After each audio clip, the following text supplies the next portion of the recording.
O que é a mediunidade? E quem são os médiuns?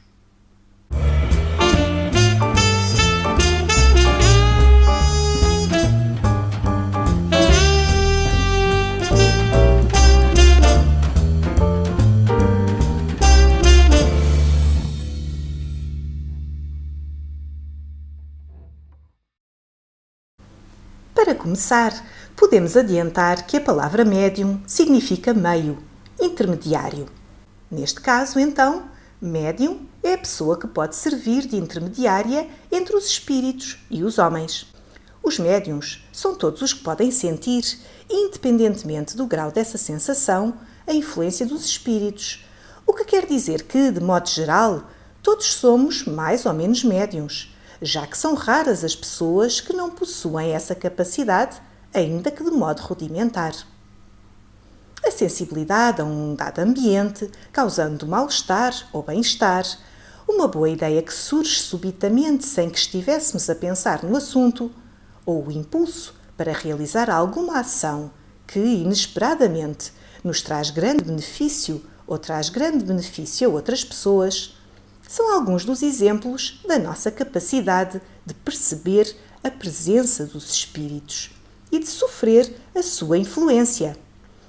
Tudo isto acontece porque a mediunidade é uma faculdade inerente ao homem, razão por que se conhecem as suas manifestações desde a mais remota antiguidade.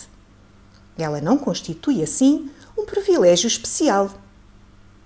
Apesar disto, é costume designarmos por médiuns somente aqueles em quem a faculdade se mostra ostensiva, havendo médiuns de todas as idades, de ambos os sexos e em todos os graus de desenvolvimento intelectual.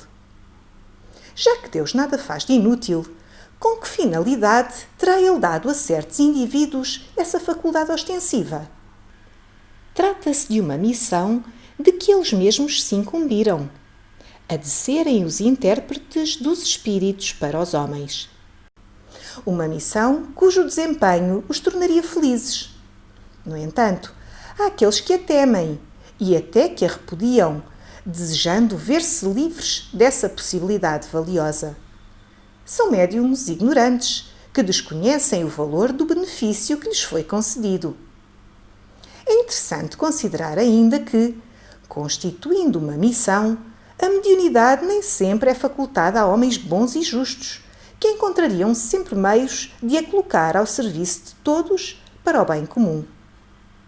Por vezes, Deus confia a pessoas de baixo mérito, que podem abusar dela, dando-lhe mau uso.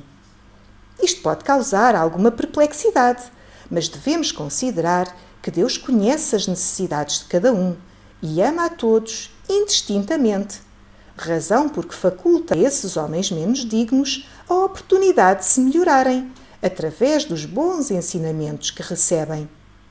Se não aproveitam, não poderão alegar que não tiveram essa possibilidade e, como é natural, sofrerão as consequências das suas más escolhas. Os médiuns ostensivos podem ser de vários tipos. Podem apresentar apenas um tipo de mediunidade ou vários em conjunto. Aqui ficam os principais e os mais comuns. Os audientes, que ouvem a voz dos espíritos, por vezes interiormente, outras como uma voz exterior, como se de uma pessoa viva se tratasse.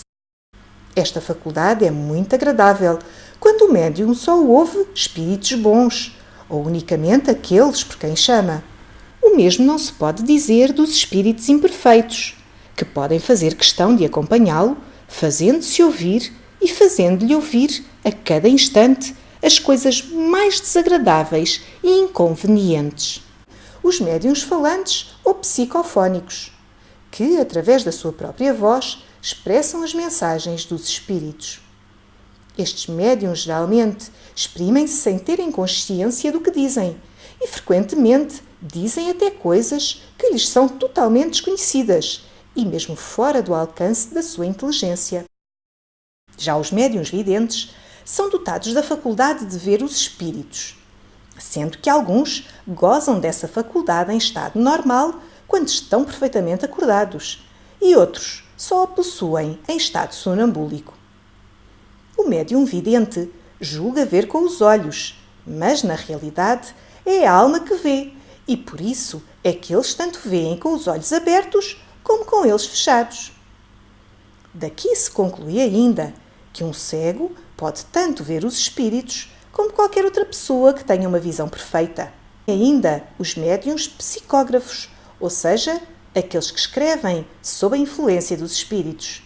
Eram muito comuns na época da codificação espírita e Allan Kardec a eles recorreu para recolher todas as informações, esclarecer todas as questões e compilar o corpo doutrinário do Espiritismo.